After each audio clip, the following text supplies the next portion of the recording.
모두 건강한 오늘을 제조합니다. 약공장 김제조입니다. 제가 오늘은 혈당 컨텐츠를 드디어 들고 왔습니다. 제가 너무너무 좋아하는 주제입니다. 왜냐하면 건강 습관을 고쳐서 질병을 컨트롤할 수 있는 몇 안 되는 질병이기 때문이에요. 이 혈당은 내가 얼마나 노력하느냐만큼 조절을 잘 하실 수가 있는 부분이라서 저희가 연속 혈당 측정기라는 거를 구매를 했어요. 계속해서 24시간 2주 내내 혈당을 보여주는 이런 기계인데요. 팔의 한쪽에 부착을 하고서 측정을 해봤습니다. 근데 또 그냥 하면 재미가 없잖아요. 그래서 제가 딱 똑같은 양의 밥을 먹고 혈당을 관리하는 데 도움이 되는 영양제 중에서는 바나바에 있고요. 그리고 베르베린이라는 거 있고 여주가 있어요. 이 세 가지를 먹었을 때 얼마나 혈당 떨어지나 이걸 좀 도발적으로 제가 컨텐츠를 만들어 봤으니까 오늘도 끝까지 꼭 시청해 주시면 감사하겠습니다. 혈당 측정하셨다고 했는데 혈당 측정하면 어떤 거에 도움이 되는 거죠? 혈당 스파이크예요. 그러니까 사람이 무언가를 먹게 되면은요, 진짜 오렌지 주스를 한 잔만 마셔도 혈당이 쭉 이렇게 오르거든요. 이게 피크를 너무 가파르게 올라가면은 이게 혈당 스파이크라고 부르는 현상이에요. 근데 혈당 스파이크가 치더라도 다시 정상화되면 괜찮은 거 아닌가요? 정상화되고 나면은 다시 낮은 혈당이 유지가 되게 돼 있어요. 근데 중요한 건 시간이에요. 오랜 세월에 걸쳐서 수년, 수십 년 동안 계속 그런 습관이 반복되게 되면은 혈당이라는 거는 피 속에 떠다니는 설탕, 포도당을 말하는 거거든요. 이 포도당이 농도가 높은 상태로 유지가 되면 될수록 당뇨병으로 가게 됩니다. 우리나라뿐만 아니라 전 세계적으로 봤을 때에도 당뇨병은 유병률이 정말 높아요. 전 세계 인구가 지금 한 80억 정도 되나요? 그 인구 중에서 6억 정도는 당뇨병이에요. 근데 그 6억 중에서 한 절반 조금 미만, 한 2억 5천만 정도는 당뇨병인데도 자기가 당뇨병인 줄도 모르는 상태. 그리고 이 사람들은 반드시 그 다음에 어떤 사망까지 이어지는 심장병으로 갈 수도 있고 뇌 쪽 혈관 질환으로 갈 수도 있고 혈관 질환이 거쳐서 사망에까지 이를 때 그 사망 위험도가 최고 높게 봤을 때 한 2배 정도는 높다고 보시면 돼요. 그렇기 때문에 이거를 어떻게든 잡는 것이 장수를 위한 길, 삶의 질을 높이기 위한 길에서는 너무 중요한 부분인 거죠. 이미 당뇨를 앓고 계시고 그 두려움을 겪어보신 분들은 제가 하는 얘기가 무슨 얘기인지 아마 아실 거예요.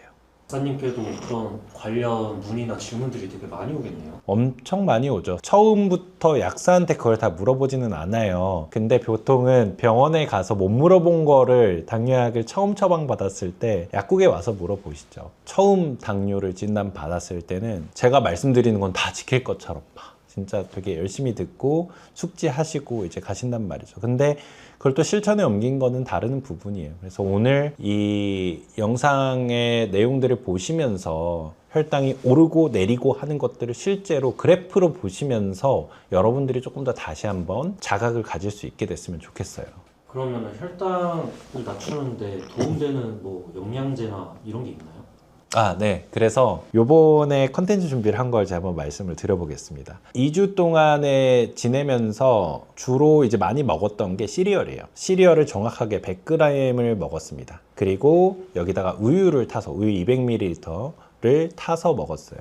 그래서 이거를 먹게 되면 혈당이 당연히 치솟겠죠? 시리얼은 아무래도 혈당이 좀 빠르게 오르는 식단이라고 보시면 되거든요. 첫날은 그냥 먹고, 둘째 날은 바나바를 같이 먹고, 그리고 셋째 날은 베르베린을 같이 먹고, 넷째 날은 여주 즙 있죠? 이 즙을 먹었어요. 아무래도 유튜브가 성공을 하기 위해서는 양을 조금 늘려서 먹어야 될 것 같아서 밥은 똑같이 먹고 영양제는 한 2배 정도 먹었다고 생각하시면 될 것 같아요. 조금 더 많은 양을 먹었습니다. 실험을 제대로 성공하기 위해서 좀 고용량을 먹은 거지 여러분들은 패키지에 적혀져 있는 대로 정량대로 드시는 게 좋아요. 일단 오늘 그럼 컨텐츠 어떻게 만들었는지 한번 보여드리도록 하겠습니다. 네, 첫째 날은요 시리얼 100g하고 우유 200ml 이렇게만 딱 먹었습니다. 그러면 혈당이 얼마나 올랐는지 한번 볼까요? 155까지 올라가네요. 제가 아침에 이제 일어났을 때 혈당이 90이었는데 65가 올랐어요. 일반적으로 어떤 식사를 하게 되면 이 정도는 뭐 충분히 오르실 수가 있어요. 근데 그것보다 낮게 오르면 더 좋은 식사를 했다고 말할 수 있겠는데 140 뭐 이 정도 오르면은 좀 안정적이라고 보면 될 것 같고 155 정도면은 물론 이제 이게 건강에 위험이 오는 정도는 아닌데 높은 혈당이라고 말할 수 있을 것 같아요. 신기하게도 그 뒤로도 요 끼니를 딱 이렇게 먹으면은 저는 딱 155까지만 올라요. 그 선을 크게 많이 벗어나지 않더라고요. 그래서 뾰족한 게 이게 바로 이 혈당 스파이크인 거죠. 얼마 안 되는 양 먹은 거거든요. 100g이면은 요거 한 접시예요. 한 접시에 우유 한 컵 먹은 건데 사실 남자들 같은 경우에 되게 많이 먹는 분들은 이거 막 뭐 훨씬 더 많은 양도 먹는단 말이죠. 그래서 요만큼만 먹어도 혈당은 이렇게 치솟을 수가 있다. 혈당이 많이 올랐다. 이게 첫 번째 날이었습니다. 두 번째 날은요, 똑같은 밥을 먹었어요. 시리얼하고 우유를 같이 먹었고, 그리고 바로 바나바를 평상시 2배만큼을 먹었습니다. 근데 결과가 어땠냐면은 152, 그리고 상승폭도 64, 거의 미세하고 차이가 없는 정도로 나왔습니다. 뭐 그렇다고 그러면은 이게 혈당이 바로 안 떨어졌다고 해가지고 바나바는 쓸모가 없는 영양제냐? 사실 당연히 그런 건 아니겠죠. 어떤 부분에 그래도 유효한지에 대해서는 뒤에 설명을 좀 드리기로 하고요. 셋째 날에 이제 여주즙을 먹었어요. 여주즙도 마찬가지. 혈당이 바로 떨어지지는 않았어요. 여주즙은 3포를 먹었어요. 그리고 효과 더 나오라고 밥 먹기 직전에 먹었습니다. 제가 이날은 기억이 나는 게 여주즙을 먹었던 날은 제가 출장 가려고 수서역 SRT에 가가지고 이걸 먹었던 날이에요. 그날도 막 어떻게든 지키려고 이거를 조건을 맞추기 위해서 그 SRT 수서역에 구석에 가가지고 이걸 뜯어서 여주즙 되게 배불러요. 먹기만 해도 배부른데 그거 먹고서 먹었습니다. 근데 제가 원했던 바였어요. 여주즙 먹어도 혈당이 떨어지지 않았다. 피크가 사실상 똑같아요. 아래 피크까지 좀 쭉 떨어졌다가 살짝 올라가는 느낌이 있긴 한데 어쨌거나 이것도 스파이크가 똑같이 나왔다 이고요. 자, 대망의 마지막은 베르베린입니다. 예, 베르베린은 사실 한국에서 건강기능식품으로 등재되지가 않은 애예요. 그런데도 불구하고 저는 요거 때문에 이 컨텐츠를 사실 찍었어요. 자, 똑같은 밥을 먹었어요. 근데 베르베린 먹으니까 어떻게 나왔습니까? 118까지밖에 안 올랐어요. 스파이크가 없어요. 이 보시면은 아주 원만한 고원처럼 형성이 됐어요. 그 밥 먹고 나서 가장 높은 게 떴던 시간이 90분, 100분 이 정도 되거든요. 90분, 100분 정도가 되어서야 30이나 낮은, 원래 60이 올라가야 되는데 30이나 낮은 118에서 끝나고 천천히 내려오고 있었다. 너무나 이상적인 이 상황이에요. 똑같은 밥을 먹어도 요만큼이 떨어질 수가 있었다는 게 신기하고 너무 재밌었습니다. 그래프를 하나로 합쳐서 보면 더 명쾌하게 드러나요. 제가 4가지 지금 실험을 한 거잖아요. 밥 먹은 거, 밥 플러스 바나바, 밥 플러스 여주즙, 밥 플러스 베르베린을 했을 때 나머지는 다 사실상 똑같은 그래프가 나왔어요. 근데 베르베린을 먹었을 때에만 매우 이게 낮았다는 거 보실 수가 있고요. 혈당 수치 자체도 낮지만 이 밑에 보면 IAUC라고 되어 있잖아요. 밑에 면적을 계산한 거예요. 면적을 계산하면 그게 뭐냐? 혈당 전체 포도당의 양이라고 얘기를 할 수 있겠는데요. 이게 바나바 여주즙 다 비슷비슷해요. 3000대에서 왔다 갔다 하거든요. 베르베린 혼자서만 이 사람의 피 속에 있는 포도당의 총량은 합산한 게 2370밖에 나오지가 않아요. 면적을 계산해 보면은. 그 말은 뭐냐? 실제로 포도당이 없어진 거나 마찬가지예요. 이런 삭제 효과가 있을 것이다라고 유추를 할 수가 있겠죠. 너무 신기합니다. 베르베린을 먹고 혈당이 떨어졌다. 약사님, 혹시 베르베린이 이렇게 효과가 좋은데 왜 건강기능식품에 등재가 안 되어 있나요? 이게 진짜 사실 좀 복잡한 얘기긴 한데 모든 이 영양제라는 것도 약에 근접한, 약까지는 아니지만 약에 근접한 어떤 평가 기준을 사실 두어야 맞고, 2가지예요. 어느 정도 효과를 봐야 된다. 건강에 도움을 주는 기능이 있어야 된다가 첫 번째고, 2번째는 위험성이 적어야 된다예요. 근데 이 베르베린이라는 성분은 예전에도 의약품 성분으로 등재된 적이 있어요. 이 성분 자체는. 그러다 보니까 이 메자나무 열매 같은 데서 수출한 거는 이전까지는 한국에서는 좀 경계해왔던 품목이었던 거예요. 근데 많이 바뀐 게 지금은 직구가 가능하잖아요. 직구로 많은 분들이 베르베린을 사서 구매를 해서 드시고 계신 상황이거든요. 그래서 저도 궁금증이 있는 거예요. 이건 빨리 건강기능식품으로 등재가 좀 되면 좋을 것 같은데.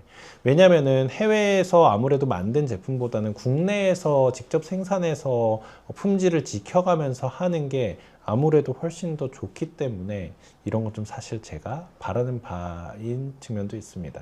그래서 식약처분들 혹시 보고 계시면 베르베린 건강기능식품으로 등재해 주세요. 열심히 만들고 판매도 하고 건강도 지켜볼게요. 검토해 주십사 말씀을 드립니다. 그러면은 베르베리 음. 이렇게 성분 좋은데 바나바나 여주즙은 뭐 거의 효과가 없는데 먹어야 되나요? 그렇게 말하면 사실 좀 죄송하고요.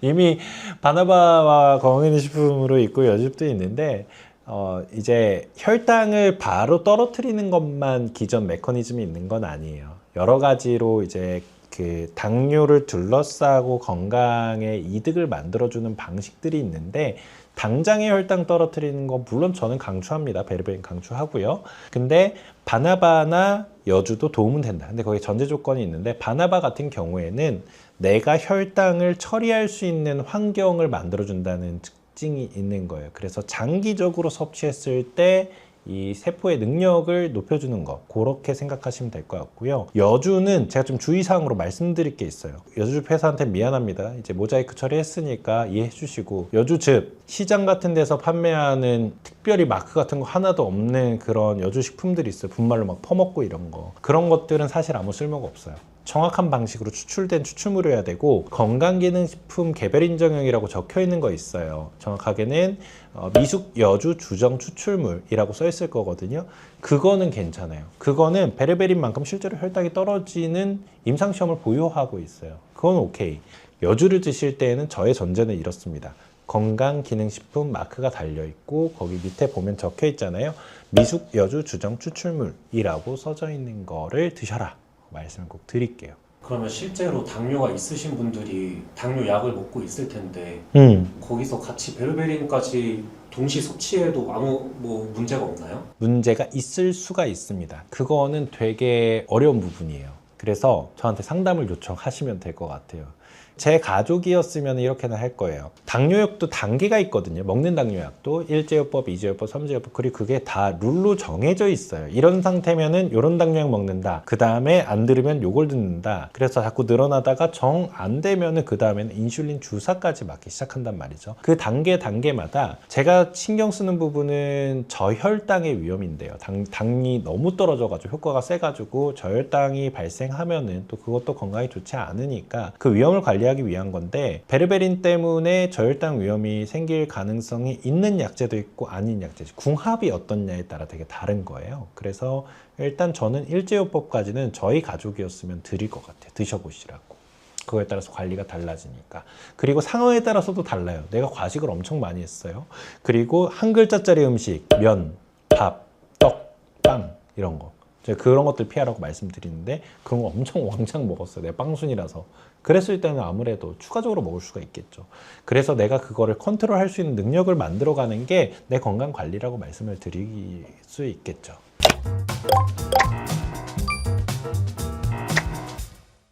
네, 이렇게 혈당 관리 측정하는 거 한번 해봤습니다. 영양제 먹고서 떨어지는 거 보여드려 봤는데 예상했던 것처럼 베르베린이 정말 많이 낮춰줬습니다. 앞으로도 혈당 얘기는 제가 많이 할 거예요. 어떻게 하면 혈당이 빠르게 오르는지, 어떻게 하면 완만하게 오르는지, 잘 떨어지는지 이런 것들은 계속해서 말씀을 드릴 겁니다. 그래서 앞으로도 많이 지켜봐 주시면 좋겠고요. 베르베린 관련해서는 정말 추천드린다. 만약에 내가 혈당을 낮추고 싶다, 중성지방이나 이상지질 혈증을 컨트롤하고 싶다, 그리고 체중을 줄이고 싶다고 하는 경우에도 무조건 추천드리는 영양제니까 구매는 고민해보시면 좋을 것 같고, 다만 이걸 구매를 하실 때 국내에서 제조한 베르베린은 아직은 저는 추천드리지 않습니다. 이게 비하인드가 있는데요. 베르베린은 사실 지금 가짜 영양제가 국내 제조 중에 너무 많아요. 베르베린이라고 써져 있지만 실제로 안에 베르베린이 하나도 안 들어있는 것도 있습니다. 그래도 국내에서는 일단 약국에서 파는 베르베린 영양제를 제가 좀 체크를 해봤는데 약국에서 판매하는 것들 중에 괜찮은 게 좀 있어요.